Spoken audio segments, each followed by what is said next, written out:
My name is Anthony Perkins. If that name sounds familiar, then you've likely seen my videos on TikTok and the like, where I review toys and video games with my mom and dad.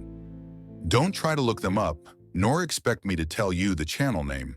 I'll explain that later. I was born on January 20th, 2012. I was the third child out of four, but I wasn't born normal. I was born with a club foot, a cleft lip, and a skull deformation that makes my head both too large and rather flat, and my eyes bulge from my sockets much like a bullfrog. My older siblings, Kaylee and Jonathan, were born normal, leaving me to be the sad freak. Because of this, I was always the center of attention. My mom coddled me as much as she could, even taking videos of me doing whatever babies do to make sure I felt part of the family. Sibling rivalry, I'm sure you could imagine, was a bit of an issue growing up. Well, Kaylee was grown enough to understand more so than my brother. I feel like John hated me for even existing for a while, but things eventually patch as you get older. Things weren't much better in public, though. Everywhere we went, strangers gave me looks that ranged from utter disgust to sorrow. I always felt judging eyes on me, like my very existence was a sin and that I should never have been here. Being at school didn't help. Being that my brain was affected by the deformations of my skull, it made learning difficult. I was always in special needs classes. That didn't keep me from being the target of laughter by me peers. Kids pointed and laughed. Some pretended to vomit when I would walk in the hallway. But now, do I wish it was just that, for at least my family was whole and loved me. Not long after my 5th birthday, in the spring of 2017, my mother gave birth to my younger brother, Edward. However, neither me nor my siblings got to meet Edward. Eavesdropping my parents, I learned that he was born with much of his skull undeveloped and being born with his entire brain exposed. He would die 2 days later. My family was heartbroken. It didn't help that a lot of the toys my parents bought for Edward remained untouched, sitting as a constant reminder. That changed close to the summer, and so would all of our lives. My mother, who coped with the loss by watching videos of children playing on YouTube, came across a channel with 10 million subscribers where the son in the videos opened and reviewed toys and other such content. That night, my mom and dad got some small production equipment and talked to my siblings about starting a similar YouTube channel. To kickstart the channel, my mom uploaded the home movies that she and my dad had on hand. They figured that I should be the star of the channel, believing that the popularity would help me feel better about my disabilities. Then we uploaded the first video. My mom had me open and review the toys originally meant for my brother Edward. Popularity was slow, but within a year the channel took off. We had received 500,000 subscribers in less than 10 months, and as the channel grew, so did the brand deals. My mom and dad received toys from well-known corporations nationally and internationally. The Japanese and Korean toys were always a favorite of mine. Subscriber numbers grew and grew. We were living more well off than we thought possible. My dad was able to keep secure when he was laid off in the autumn of 2018. As much as I liked having a positive experience with my family and playing with all the toys I got, things were starting to get uncomfortable. Every time we had family over or we went over someone's house, all anyone would ever want to talk about was the channel. All my cousins could talk about was how cool it must have been to have toys dropped off to me and play for a living. I mean, it was, but I'd always feel like I was losing myself to this on-camera reviewer version of me. But my parents always supported me, and I didn't see anything truly bad about the situation. That was until the school year of 2019 when I was supposed to return to school. My mom had decided to keep me home from school. "You're doing so well with this review channel that you don't need to return to school," was my mom's reasoning. My dad thought that my mom was going too far with this channel thing, and that maybe we should slow it down for my education.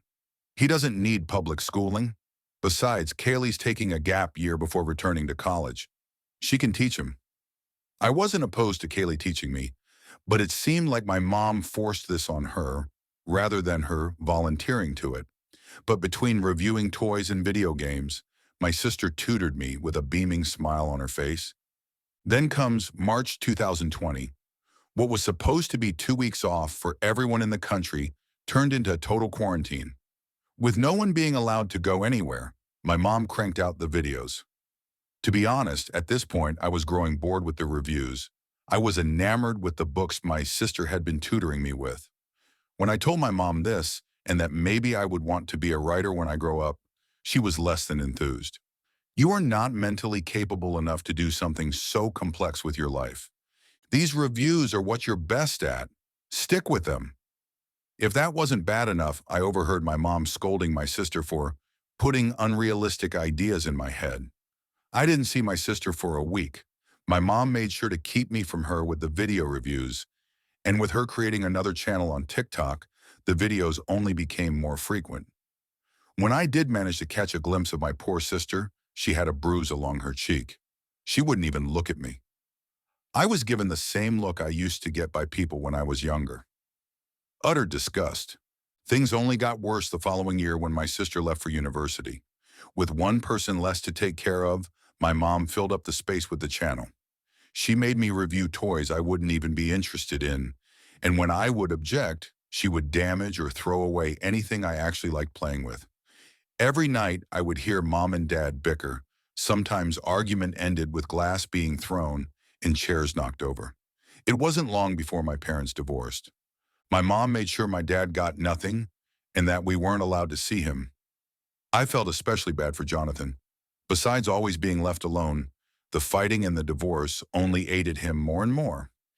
Even before Dad left, my brother was growing more irate with each passing day. Sometimes awful smells would come from the inside of his room. I snuck inside his room one day while he was at school, and I found a drawer by his bed filled with needles and burnt spoons. December 12th, 2022.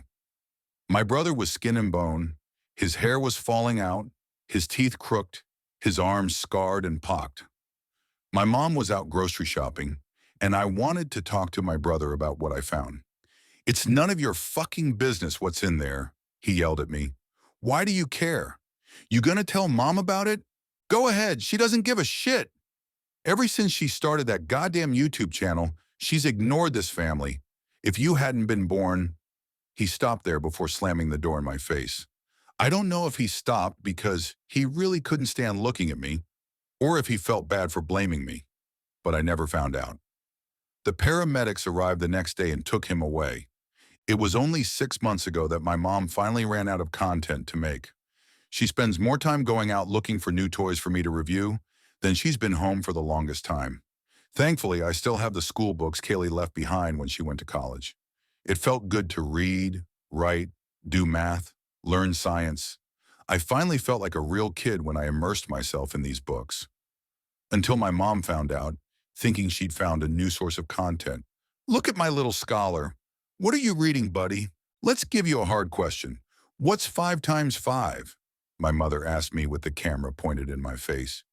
"It's 25, Mom." She sighed and asked me, "Can't you just say something funny like 13 or 55? It'll make for great content." She just couldn't get the camera away from me. Not for the first time, but definitely the most intense I've asked myself, does my mom even really love me? Am I just a content farm for her? If I demanded she stop this content, would she just leave me behind?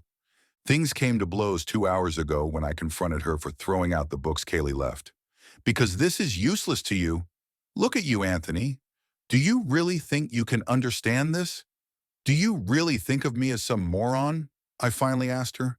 "Do you only see me as an advertisement than a son?" My mom got that look of utter disgust on her face. "I am doing this for you. Everything from the start was for you. Why are you being so obnoxious? All you need to do is say stupid things about these toys, and we make a lot of money. I know your head is broken, but how can you not see that?" So it was true.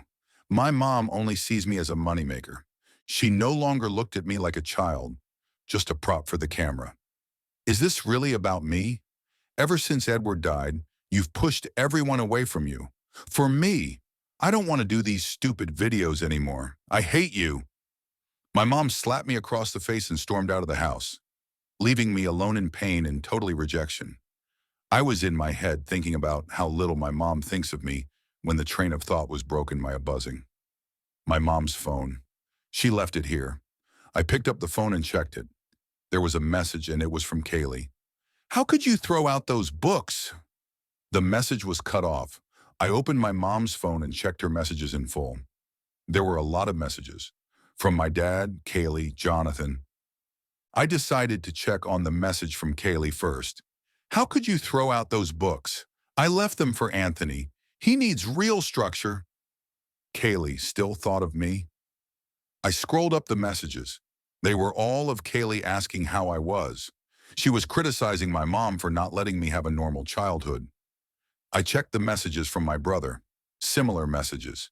Even messages about him being addicted to drugs and wanting to get clean. Well, if you weren't such a loser, then you wouldn't need them. Stop trying to take attention from your brother. How could she say that to him? Of course he lashed out at me. I took all the attention away from my family, all because of this damn channel. Then finally I checked the messages from my dad. Just awful messages about how he was a terrible person and even lied to him about how we didn't miss him. I would live with my father if he wasn't across the country. Then finally I checked the comment for the videos. Near millions of comments drooling over my mom's abuse. Losers who watched a child review things against their will. Even all the comments saying things like, "Oh, how cute," mean nothing to me. Liars just trying to feel better about themselves. If they knew what actually happened, they'd say I should rather have never been born. All my life has come to is being used for money, and my family's lives have been torn apart from it. No more. I'm going to end this cycle of abuse. I changed the passwords to my mom's accounts and deleted the videos. I'm going to destroy this legacy like it destroyed us. I'm currently writing this from my mom's phone in my bedroom. Next to me is my mom's handgun that she kept in the bedroom after my dad left. To my mom, I hate you. You've ruined this family and I'm not letting you push me around anymore. To my dad, if you're reading this, I wish we were together with you, and only you. To Kaylee, thank you for trying to provide me a normal childhood. I wish I could see you before I go. To Jonathan, I'm sorry mom's devotion to the channel pushed you away. And Edward, I'm sorry I never got to meet you, but I'm glad you didn't see what happened to our family. I'll see you both soon. This has been Anthony Perkins, and this is the last will and testament to a camera pet.